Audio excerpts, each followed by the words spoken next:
You're at your old trusty boat. You call mighty sparrow. I'm in the city of Mardi Gras. Welcome to the Sailing into Oblivion podcast, where we sit down with everyday people who do extraordinary things. I'm your host, Jerome Rand. Hey, everybody. Welcome to the show, the Christmas special, I guess, the end of the year sort of thing. I might have one more show before the turn into 2024, possibly a little cut from a Sven cast, if you will, but we'll cap that off later. Today's show is we're going to do this in two parts, but I'm going to upload them same time, trying to keep it, close to an hour for each one.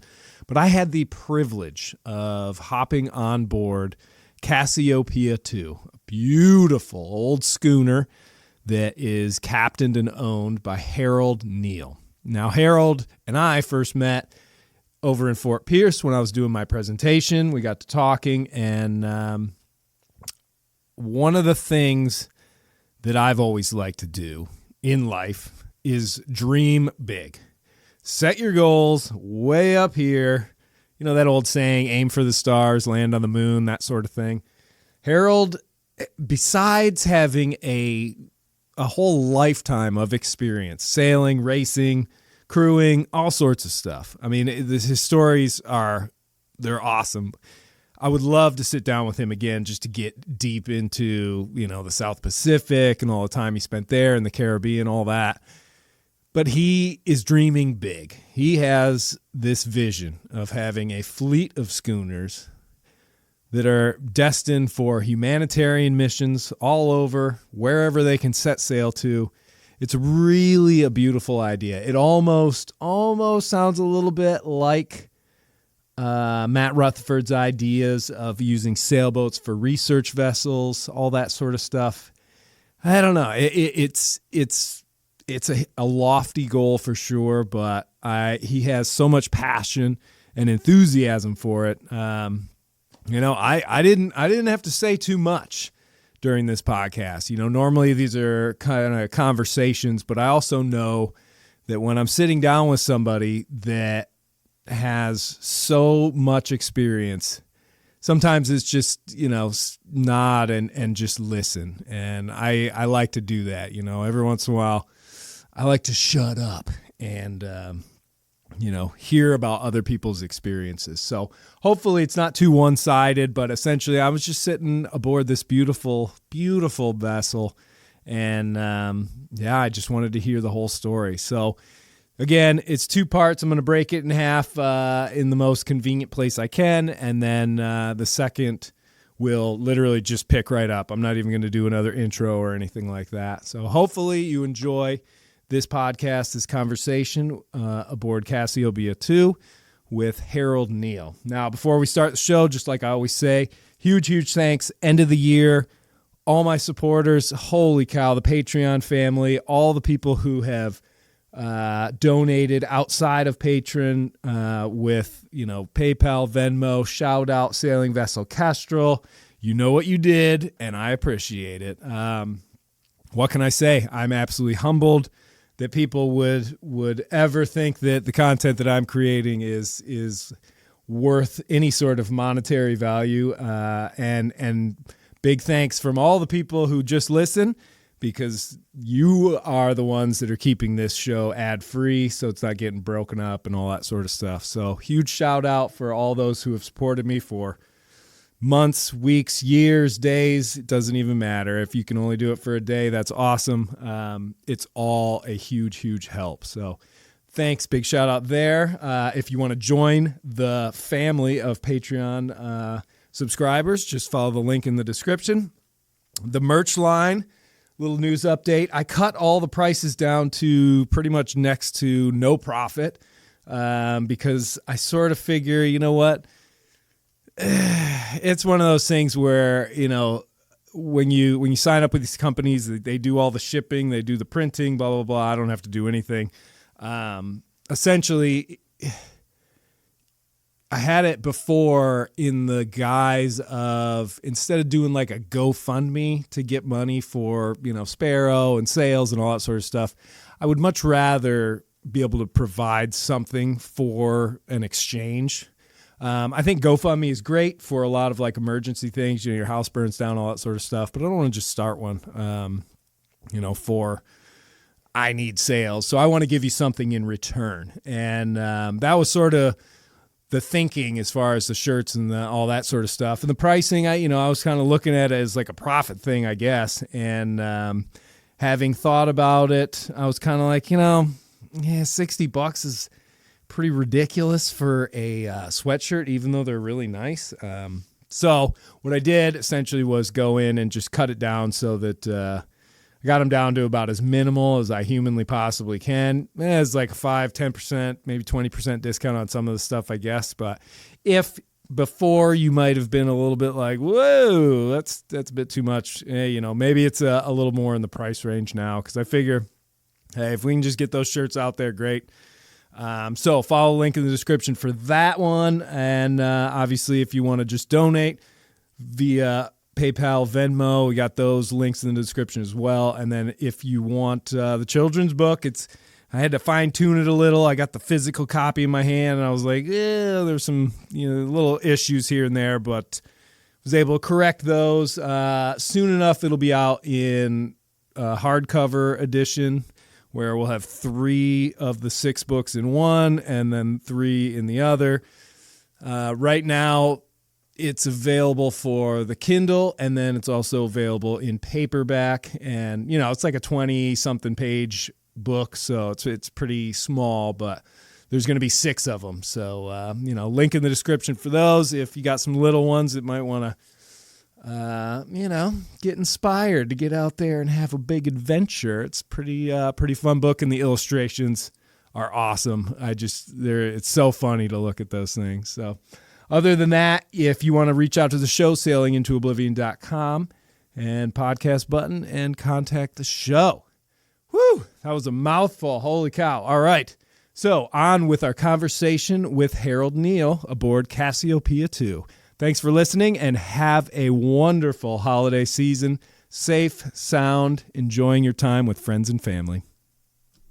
Awesome. That's it. And now we're not live, but we're essentially recording. Welcome to the show, Harold. I appreciate you. Thank you very much, Jerome. It's an honor to be here with a sailor such as yourself. Hey, it's an honor to be aboard this beautiful vessel. Holy smoke. I didn't expect this. I thought I was going to hop on like a 40-foot something. This is much more. Yes, Cassiopeia 2 is an amazing vessel. She's 72 feet long overall. She weighs 38 tons, has a 16.5-foot beam. She is a ball-headed, gaff-rigged wooden schooner. What year?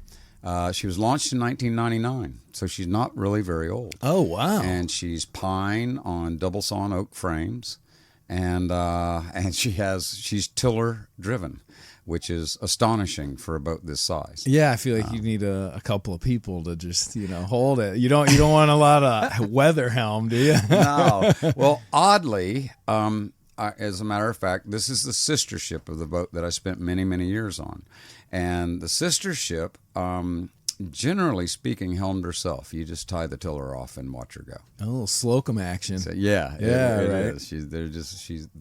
Hopefully, this boat is going to be of a similar balance as the old one. Yeah. Well, and how long essentially? So how long have you been on this boat in particular?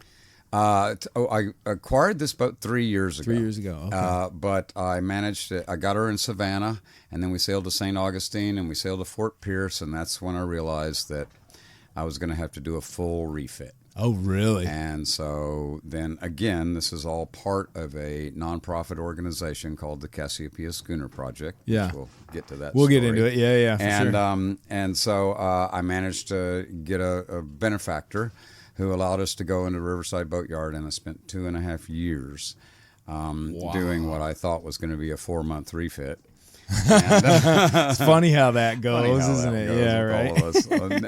And it's funny. You talk to a sailor, and they're like, "Yeah, duh." Yeah, totally. So, I'm only going to be hauled out for like 3 days. I swear. That's right. 2 months I later. kept doing, because I go live on Facebook almost every night since this has all started. Yeah. And I kept saying, yeah, 2 weeks, 2 weeks, 2 weeks. We're going to be ready in 2 weeks. Boy, this is the longest 2 weeks I ever heard. Absolutely, yeah. 2 years more like it. But Was yeah. it, I mean, so really intensive? Was it mostly exterior rigging? What? Well, we changed. She had a bit of worm damage. There was lots of.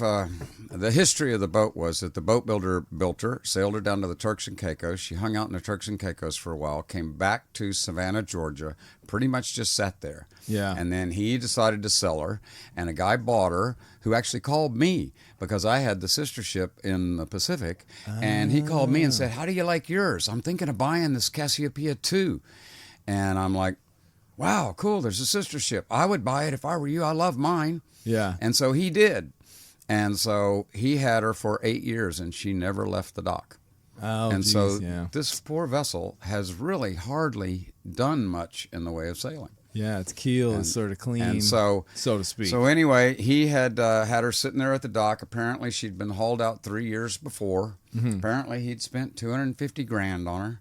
And when they hauled her out, they put a new mast in her and all of that sort of thing. And she had 2 engines in her. And supposedly, I just had to put the heat exchanger on the big engine, and away we'd go. Well, unfortunately, when I arrived, both engines were seized. Seized? Yeah, and she had been, and what wound up happening was that a shipwright had called me and said, there's a sister ship to your boat.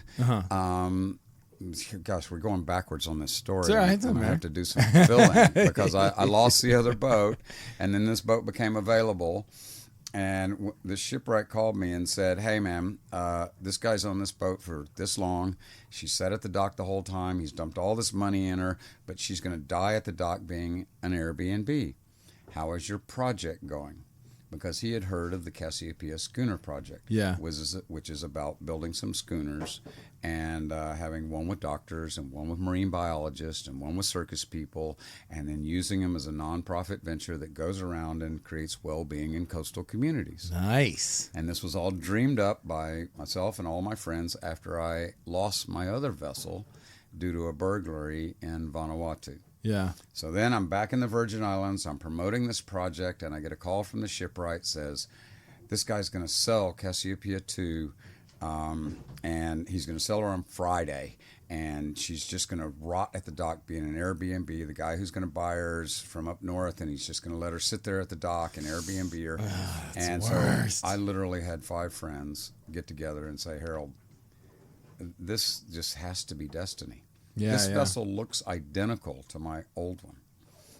Oh, really? It's a shocker. Like It's full 7 on. feet longer, but it's exactly the same plan, same shape. That's this one, and I'm showing him a picture. Oh, she's a beauty. Yeah, for the audience, it's just a that's beautiful exactly painting. what the old one looked like. Oh, wow. It's a weird destiny. Yeah. And there was so much passion around my old boat that all the people who had been involved with her, lent me the money to come get this one. Nice. So back to the story of this one. Yeah. Here, you want me to pull that microphone a little closer? Oops, sorry. No, you Yeah, sit yeah, back and okay, get there comfortable. you go, there Pull you that go, mic yeah, closer. okay, There we okay. go. Sweet. Back to the story of this one. I got it in Savannah, made it to St. Augustine, made it to here, and then realized I had to do a full refit. So what we wound up doing was we wound up changing 25 planks, put in about 50 different Dutchmen because she had a lot of worm damage. Yeah. And I mean, so- so with the worms, are you just finding literally like holes all over the place and just completely? We went running around. In fact, I had one crew named James who came aboard, and he went around with a little flathead screwdriver and just poked around on the hull and crunch. He'd go through and say. And so the joke was, we had plugged, 150 holes, 200 holes, and we changed planks, and we all of this, and it's almost getting, to where I think we're done. Yeah. And then I'd hear James go, "Hey, boss." Got another one. And I'm like, Quit poking holes in my boat, James. Is there anything that you can do to prevent it? I mean, I know they used to use like copper sheathing around like what's that one of the great tall ships, the Cutty Sark or something like that. Yeah. Well, the invention of copper sheathing is one of the reasons that the English beat the Spanish in the war, because their boats had no barnacles on them. Yeah. And so that was the old thing. And so now we have paint that is loaded with copper. Oh, Same thing. Okay, so it's just you throw the anti-fouling on there and throw that the prevents anti-fouling on there, and that's all you can do these days. So it's sitting there for all those years. The anti-fouling comes off, and then the worms come. And I have to say, there was a lot of kind of unimaginable things that had been done kind of wrong on the boat, including the fact that they literally put it back in the water without painting where the stands were. Oh, really? So when I hauled her out and I saw all the squares from where the stands were in the boatyard, because when you put a boat up, I assume your gang are mostly sailors, and so they know what a boatyard is. Oh yeah, but yeah. So I mean, it's just unimaginable that you would put a wooden boat back in the water. Oh, they must have been those little spots must have been so bad. Yeah, so I had worm damage where each one of the old stands were. Yeah. Oh, jeez.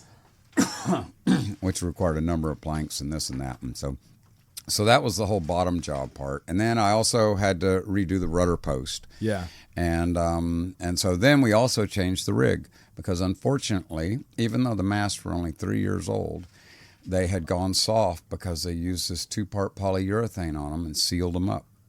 And they were pine poles, and they sat there in the Georgia sun and rain and just cooked and boiled themselves and got water inside them. And so I literally had to change both masts, and I changed all the booms and gaffs and the bowsprit.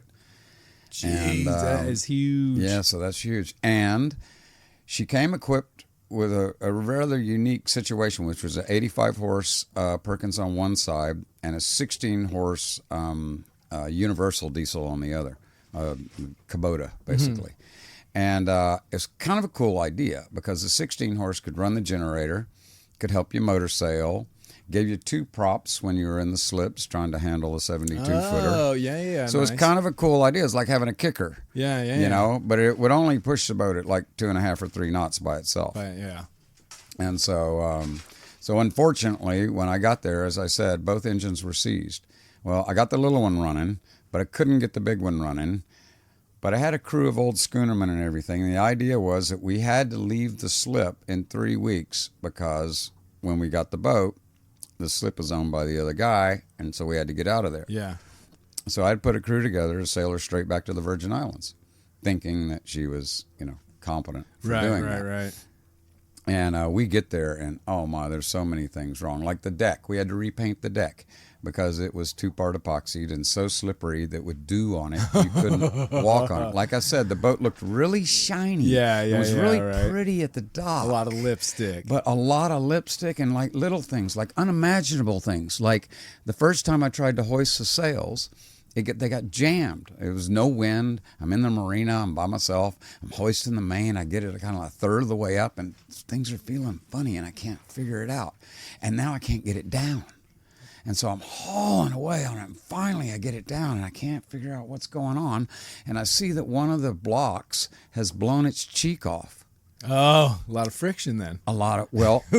They had used threaded rod as the axles. Oh, no. To rebuild all these blocks. They were all really, really pretty. Yeah. But because the threaded rod was digging into the shivs, it was pushing the shivs out and blowing the blocks apart. Oh, geez. I mean, can you imagine doing all that work and using threaded rod as the axles? Yeah. So there was all these kinds of unimaginable things. And anyway, my crew had gotten together, and I had a couple of old schoonermen, including the original builder of the boat. Mm-hmm. And we're like, we don't need no stinking motor. Yeah, I got the 16 running. We'll sail. And Rob was like, yeah, I sailed her around with the 16 horse before. We can get there. And we were just planning on getting out of the channel and sailing in the ocean. Yeah. All the way to the Virgin Islands. Well, out to I-65 and then down. Yeah. So what wound up happening was a few things happened. The first time we left, the stem fitting for the bobstay chain broke. Ooh. So we had to turn around. Yeah. So then I lost part of that crew. So I started over again, and the next crew lived in St. Augustine, so we were just going to do a hop down to St. Augustine. And so we managed to pull that off. And then in St. Augustine, the transmission went bad on the little engine. So there I am sitting again. And then I managed to get her to Fort Pierce. But now the other part of the refit was that we changed both engines. So now I've got another 85 horse Perkins on the starboard side, but I changed the 16 horse for a 50 horse Perkins. So I got a 4108 on one side and a 4.236 on the other for all you types who know what that means. Well, I got a 4108 50 horse in my Westsail. There you go. Yeah. And so we've upgraded the motors, we've upgraded all the plumbing. I mean, the whole engine room's been painted white and turned into a different space than it used to be. And so there was just, we did a whole lot to the boat. And right now, this timing is very interesting because literally 8 days ago was our first sea trial after being 2.5, nearly 3 years in the boatyard. Congratulations. Very you. nice. Thank you. What was it worth the effort? Oh, absolutely. I cannot wait for this to become what her destiny is, because as I say, I think there's a lot of destiny in this situation. It's almost bizarre. Yeah, you just had to work for it. But hey, all good things. It's true. I mean, one of the things that everybody has been, who kind of follows me, is impressed with is the tenacity that I have shown. Because I did, a thread of sanity left after 2.5 years in the boatyard. Anybody who's been in the boatyard can imagine. 2.5 years. Boats have a way of weeding out, the weak, and only the strong survive. I think that's been a theme for centuries at this point on that stuff. For sure. Well, and what are the future travel plans, or the immediate future travel plans for the boat? Immediate future travel plans are hopefully as soon as this west wind blows by, say in a week or 9 days, our first proof of concept, which is a sail to the Bahamas, taking aid over to the Bahamas. Oh, okay. Because this boat is now part of a nonprofit, and so I think I am going to have to back up and kind of start. At the beginning. Go ahead and if you want to just get in like a full overview of the nonprofit, that'd be great. Well, I'll have to kind of start a little bit with the backstory. Sure. And the backstory. I'm all ears. I'm just enjoying this. This is great. I was an ensign racer in Austin, Texas. Oh, nice. A 23.5-foot Pearson-built Allberg design boat. It's a big one. We have one. You have one? Might be at my parents, yeah. Wow, how cool. You're an ensign sailor. I wish I knew exactly what number it was. I want to say it's like 1431 or something. Mine was 578. Oh, wow. And she classic. still exists. Yeah, she's still, We used to, at the sailing school, I learned how to sail, I taught and learned how to sail at the same time. We had 191.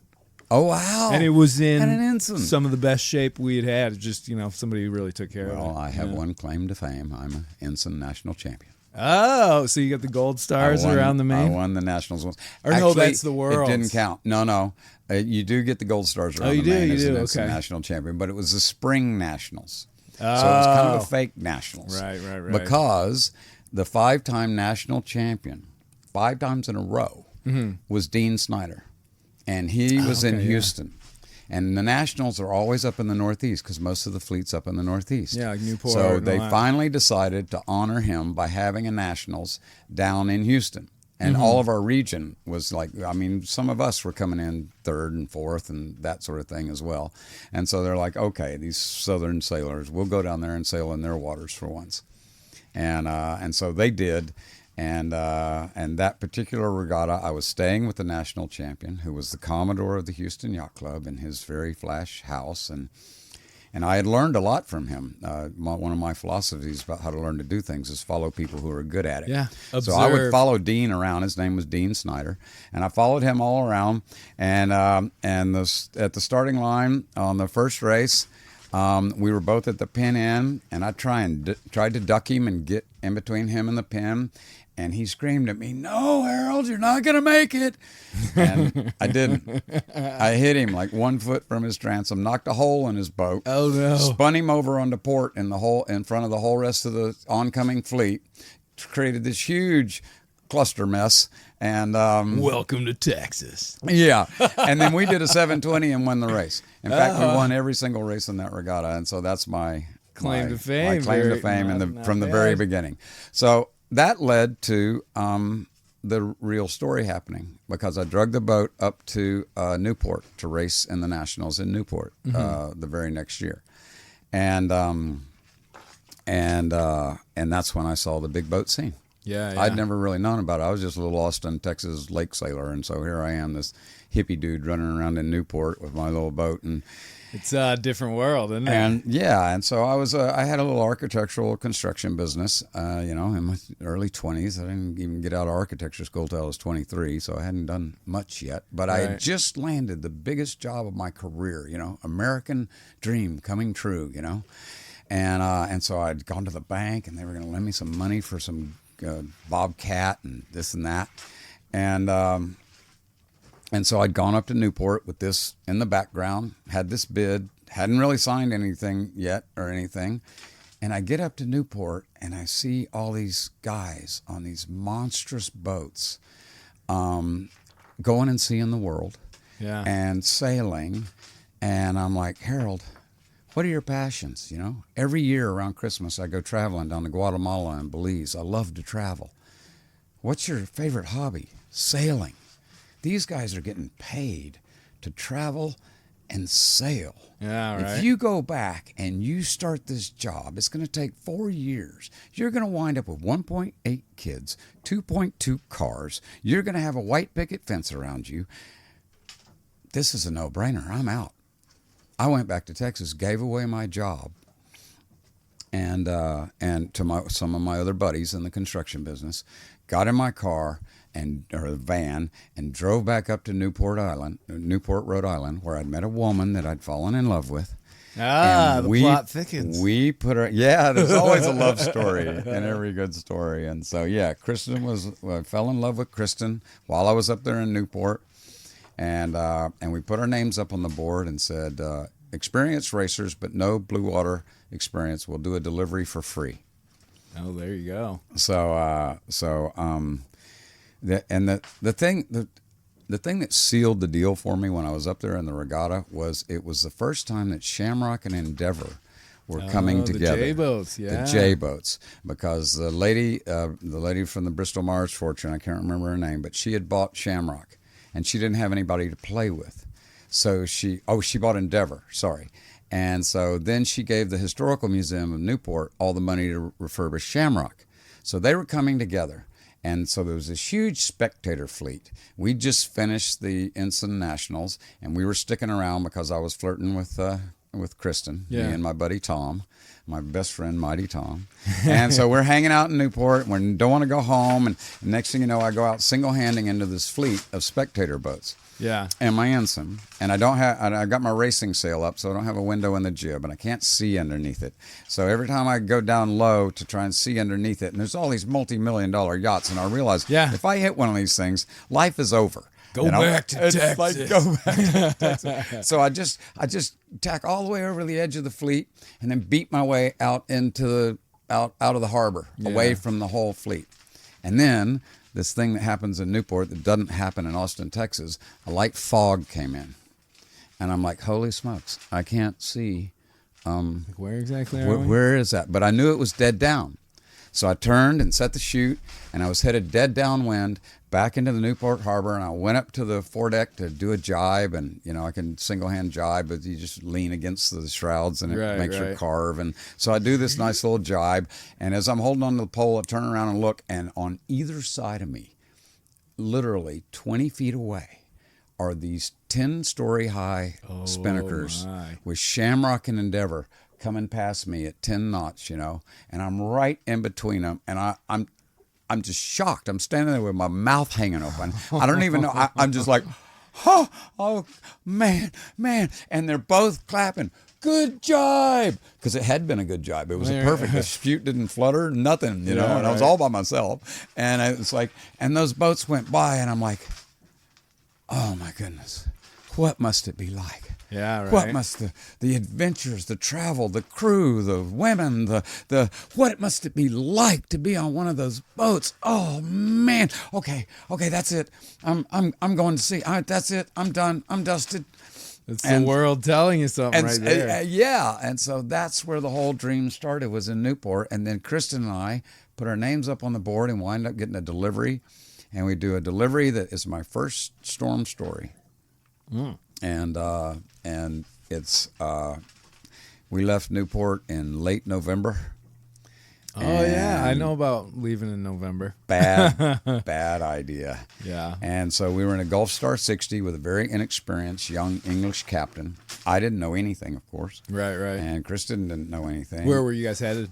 We were headed to Bermuda. Bermuda, okay.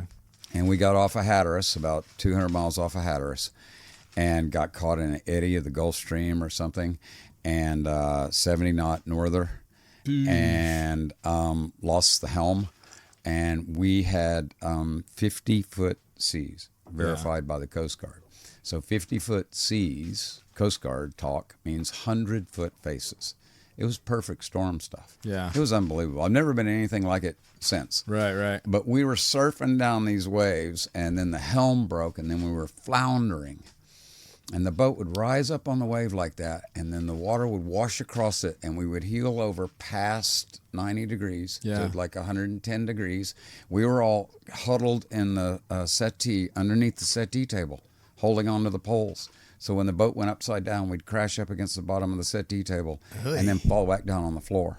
Was it just side slip, basically laying a hull? Side slip, laying a hull, broken helm, all the sails down. Yeah. And every now and then, like every 7th or 8th wave, it would catch her and throw her bow down, and she would just free fall down the face of the wave. Jeez. And when she got to the trough, she, of course, it was at night. Yeah. When we got always at night. What is it about that? I don't know. You know too. I mean, all of us, you've Just been out there. Increase the terror factor, essentially. Yeah, that whole thing, you know. How do they put it? Lots and lots of beauty interspersed with moments of terror. Yeah. You know? Yeah. I think that's how it goes.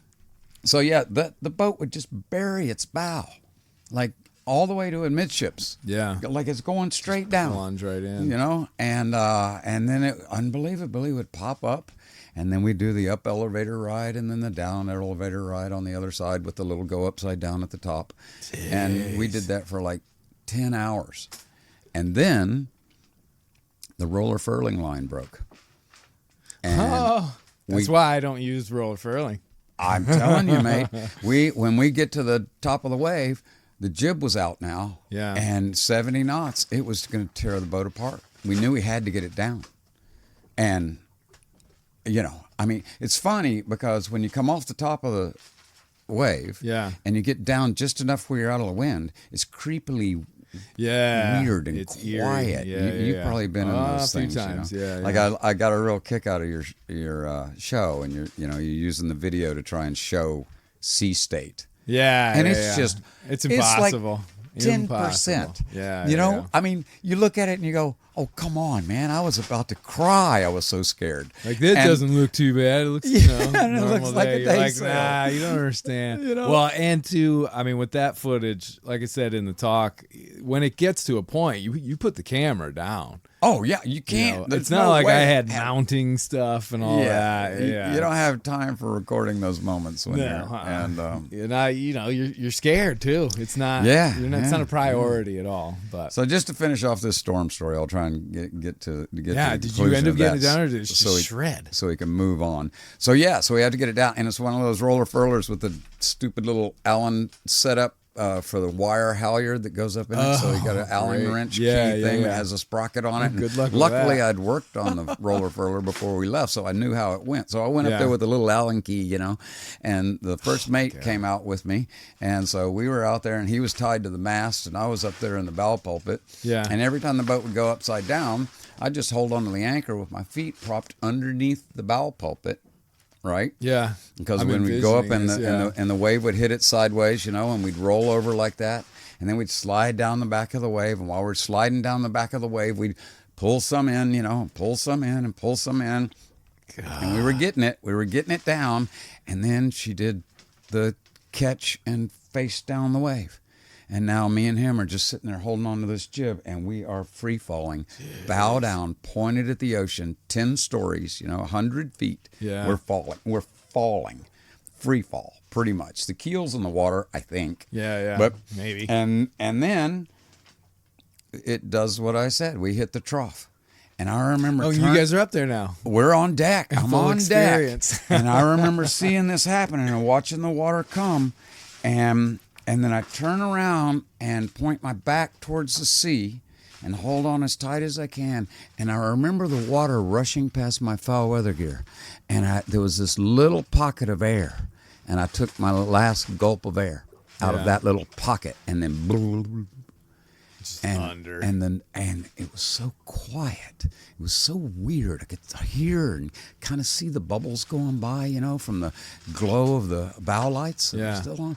And it's like, and I think, well, H, this is it. Yeah, right. You're sailing to the bottom of the ocean.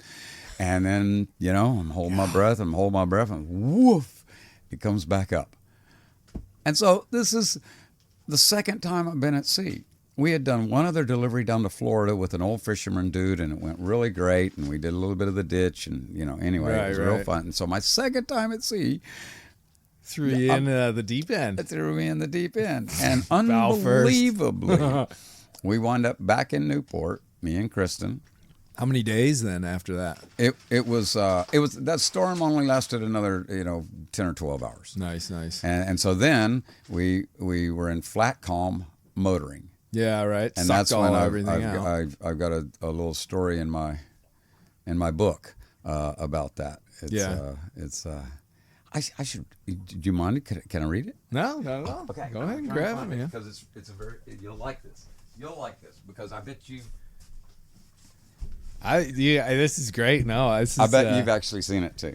So, by the way, guys, I've written a book called From the Bottom Up. Yeah, and I'll do, Harold, is in the description of the episode, I'll be able to put links to all, like your website and all that sort of stuff. So count on that. Okay, cool. Here we go. Let me see. When did you write the book? About 6 or 7 years ago. Oh, nice. Yeah, I remember doing mine and just...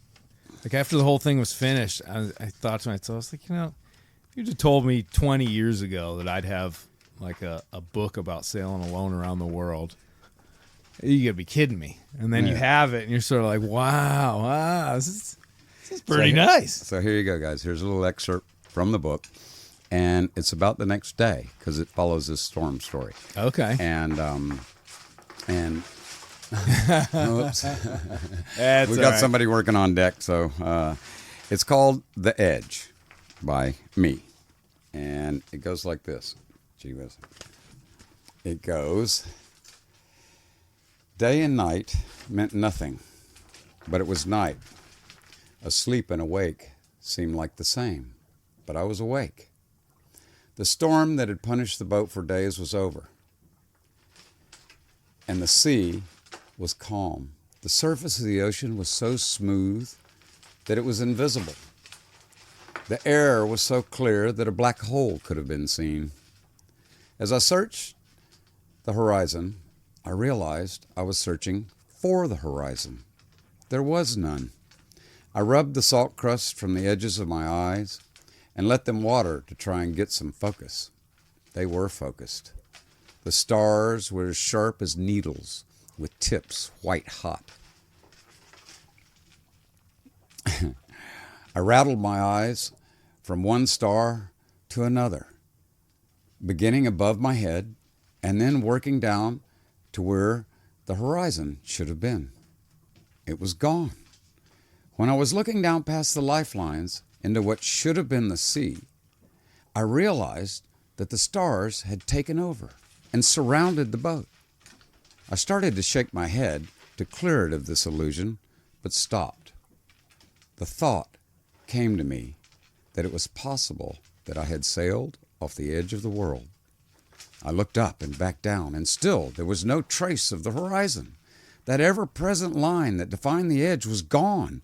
All was the same, glistening, twinkling flashes with the deepest nothingness in between. Night and stars above, night and stars below.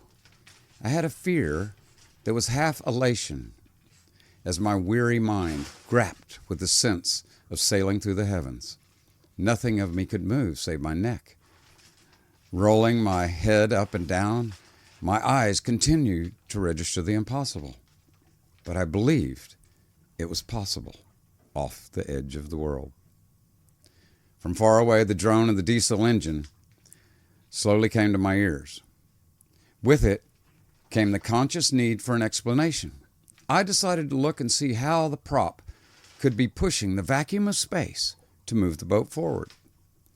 When I stood up from behind the wheel and walked to the cap rail, I instinctively looked out one last time for the horizon. There was none for the last time. I looked down and I saw a trail of stars splitting away from the hull. And recognition and reason slowly forced me back to the edge of the world.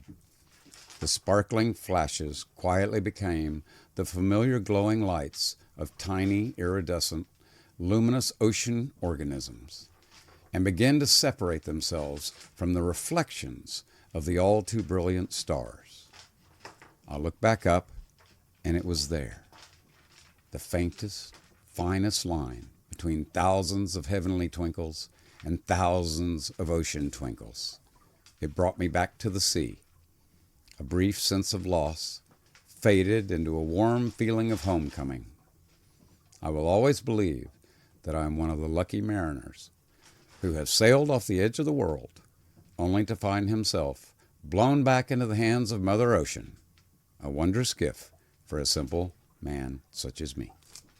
Nice How about that? Job, yeah. I mean, Like- I'm picturing all that in my head, and obviously it helps to have sort of seen a lot of that stuff, but that's Yeah. a great description, man. It is. Nice job. But it is such an, I'm sure you've noticed it. Like, so there are some nights, like you talked Oh, about yeah. being in the doldrums. Yeah, For, yeah. You know, isn't it astonishing That the is- sea is calm like that? That is one of my favorite places on this planet is the doldrums. As frustrating as it can be, you know, when because I'm always just trying to sail through it. I can't motor. Yeah. But at the same time, I mean, the views, and especially at night when it's just so flat, and you can hear every dolphin for, I don't know, miles around because it just carries along. You can hear whales. Yeah. Oh, yeah. I mean, it really is. It's eerie, but it's amazing. And yeah, the stars. There were a few nights where,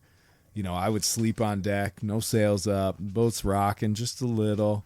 But yeah, like you said, I mean, you can see every single reflection of every single star. You're seeing double. I know. It's I know. just absolutely amazing. I mean, and sometimes out there, there's so many stars you can't see constellations. yeah, You they can get you muddled can't pick in. them out. Yeah, I was yeah. like, my whole story started in 1990, so I got very lucky. I started with a sextant.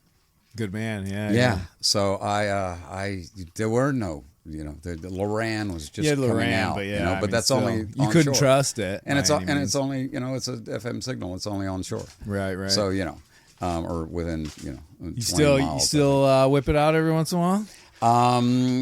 No. No. I try to do it at least 2 times on any voyage. So if I'm going from like South Carolina to Maine or something like that, or I'm trying to do a bigger voyage, then I'll always break it out at the first opportunity, just to refresh a little bit, you know. Well, and these days they have a lot. You've got a different gear for breaking down a site. Oh yeah, You know, yeah. because, No, for sure. I don't know if anybody. I do a little bit of a cheater method too. I'm not doing it the old school way. Well, and so I had to do it the old school way. Yeah. And it's one of the things I mentioned to folks is that when I first started sailing in the first 3 or 4 years, the types of people that you met out at sea at least had to have a certain amount of mathematical capabilities. Right. Yeah. Because you could not break down that formula unless you, were a little bit, savvy. Yeah. So people who went to and sea, dedicated to it. To that's learn to that crap. about, 'Cause and how to use the HMO tables, how to break down this site, because there's so many variables in that formula, and if you muck one of them up, oh yeah, then you're like you're 10 in the wrong miles off, ocean, 20 man. miles. Yeah, you're in the wrong ocean, and you go, oh man, no, I can't be there. Can't be there. I can't be there. I must have done something wrong. I What did I do wrong? still remember the first time I got within under a mile of my position, and I was so stoked. That'd be really I was good, like, oh my god, like, because obviously in today's world you can just check it against your GPS. Yeah. But I would always do it all without looking at it and all that sort of stuff, and then. Yeah, I still remember that day and being like, holy cow, like, I don't need the GPS anymore. That was wrong because, I think the very next day I was like 80 miles off. People use a GPS to come in a channel at night, Yeah, true. It's true. It's like it pinpoints you, and it was wonderful. We used to have what we called freighter fixes.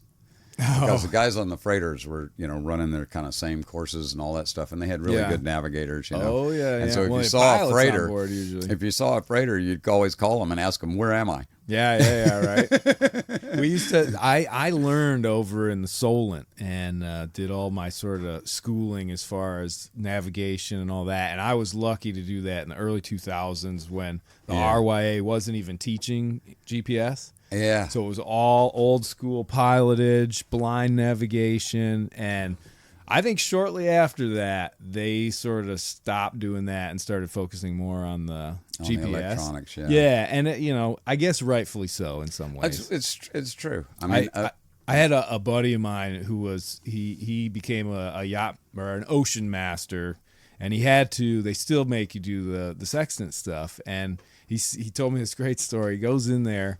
And the first day the instructor's there, he's like, all right, so your GPS breaks down. You're in the middle of the ocean. What do? And, somebody was like, well, that's when we get our sextant. And he's like, no, you get your backup GPS. And when that breaks down, what do? You go get your other backup GPS. He's like, you are about to learn like just a hobby art that almost guaranteed you'll never actually have to utilize. I mean, it is super rare that you would even if you got struck by lightning, the chances of that knocking out every little handheld or every little device that has some sort of GPS fix on it would be pretty rare. It's true, and so which is a good thing, it's a wonderful but thing. it's like a sad thing too. I think. Well, I telling feel you, like there's this trip from Grenada to Trinidad. And Trinidad has this the mouth of the dragon that you have to go through to get through. Yeah. And it's only like 200 yards wide on this cliff face that goes for miles and miles and miles. Mm-hmm. So if you're not lined up with it exactly, you can't see through it to see it. It just looks like cliff. Yeah. So when in the old days, when you got there, you're always like, should I go east or should I go west? Well, I don't see it. I must have missed it. Oh, shucks. And so I'm doubting myself. Yeah, now. and so you go west and you go west and you go west and you're not seeing it and you're thinking, oh, man, should I turn around now or should I go a little further? Mm-hmm. Should I turn around now or should I go a little further? So you'd sail up and down the coast. And so when GPS came out, I kind of did say, well, that, it sort of takes some of the fun out of it because being lost was part of it. Yeah, that's I think again. So. I think so. Like I said about the old salts, I mean, you had to kind of have kahunas as well. I mean, you had to be somebody who, could put up with the fact that, oh my, I don't know where I am. And there's a lot of people looking at you, waiting for your answer, and you got to kind of come up with it. That's right. That's funny about the what's it called? The dragons. Mouth of the Dragon. The Mouth of the Dragon. I can't remember. It's actually in Spanish, I think. Oh, okay. But it means Mouth of the Dragon. That reminds me so much. So when on the Appalachian Trail, they've got these white blazes that they paint on, trees, and that delineates. Yeah, this is the Appalachian Trail. You found the thing. Yeah. And in some states, it's literally like every 5 trees. So you just constantly see them. But other states, sometimes it's like a mile in between. And that's one of the things you get so used to. You're always seeing them. And then you wouldn't see it, and you'd be like, oh, my God, I think I might be on the wrong trail. And then you start second guessing, and you're like, okay, well, I'm going to go back the other way until I see one. And then you're going that way for like 10 minutes. You don't see one. And you're like, well, I better go back the other way. And there's stories of people literally walking back and forth. And then they'll just sit down and wait until somebody else comes along. Well, yeah. And so when you were a sailor in the old days, you know, it wasn't unusual to sail around for a little while, day or two, right. waiting for the right conditions to get into a port or, you know, something. You arrive at night, and they called it standing off. You stand off. Yeah, You yeah. just reach back and forth where you know you can't hit anything. Yep. And wait until you can figure out, you know, where to go. So it was a whole different approach to sailing. It just, you know. I still though I had the distinct pleasure of running the water sports center at the Bitter End Yacht Club in the BVI. Oh, how fun. For a long How time. fun. Yeah, I mean, yeah. unbelievable. But that was one of the things that, because, you know, we'd zoom around in the rescue boats at night and stuff like that. Yeah. And I always told my staff, I had 2 rules essentially. I was like, don't get drunk and go boating. You can go and boat and, you know, have some drinks, but don't get drunk and then go. No. But the other one was, if you are not 100% sure of where you are, because there's a lot of reefs and stuff around there, I was like, just stop.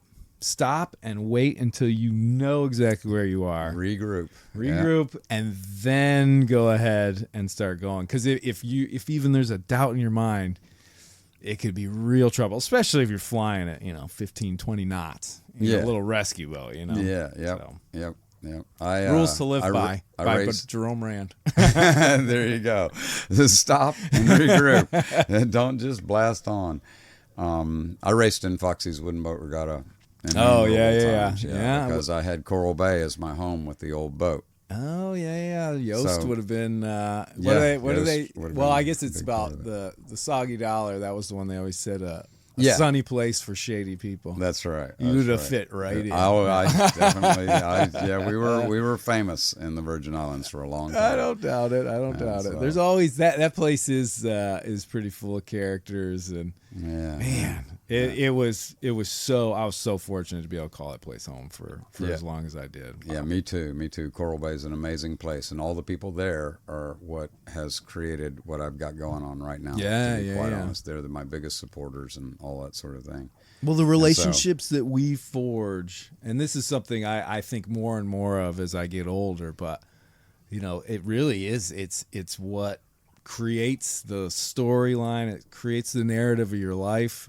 You could buy all the things you wanted to, but it's the people that you meet along the way. That's right. That I think really matter in the end. You can't buy the stories. No, definitely not. So my story, we'll get back to the kind of please. I go off in the weeds. Me too. I'll run off with you all over everywhere.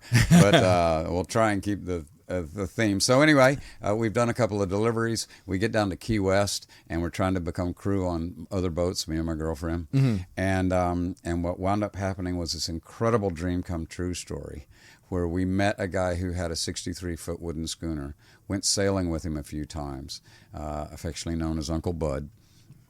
And nice. Bud Crockett, a real live descendant of Davy Crockett. Oh, wow. And so he had Cassiopeia. And so we went sailing with him for a few times, and then he decided to sell her. Mm-hmm. And he sold her to this guy who had no business with her. And then the guy just wrecked her and actually let her drag aground, and all the other schoonermen out of Key West came and saved her, and it was just, he had a nightmare with her. Yeah. And then I saw this happening, and Kristen and I kind of decided that maybe, you know, I had hair halfway down my back, and you know, I didn't have. What year was this? This was 1990. 90, okay. And I didn't have, you know, green and red socks, and I didn't have my Sperry topsiders. And that's so what it was back then too. To get it, totally was. To get a crew job, you know, I didn't really fit the profile, you know. Get a haircut, hippie. I was jumping the fence to get into the regatta parties and stuff in order to try and, you know, promote us as delivery crew or whatever. Yeah. And then I finally just said, you know, Kristen, I don't think we're going to really fit in that world anyway. Let's just find our own boat. So he found this little boat called the Conch, a little 32-footer. And back in those days, nobody had a boat over 40 feet. Nobody. Yeah, no, it's all You tiny. were crazy. Everybody went around the world in 28-footers, 32-footers. Yeah, 36-foot was big, you know?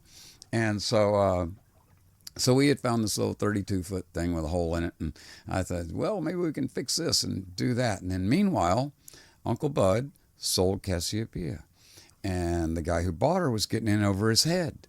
And he was like, oh, man, I don't know what I'm going to do. I can't manage this boat. And I'm like, And the wheels start turning in my head. Opportunity. And Uncle Bud had actually sent me to captain school, lent me the money to go to captain school so that when Jim got Cassiopeia running, I could captain her as a day sail business there in Key West. Yeah. And so I was connected with Cassiopeia in that way. I was helping Jim kind of do his remodel that he was doing to her, which was ridiculously flawed. And It's not easy. so then he's getting in way over his head, and now he's let the boat drag aground, and all the skippers in Key West came and saved the boat and literally brought it back to the T head and had tied him up to the mast because he'd been such a twat during the adventure.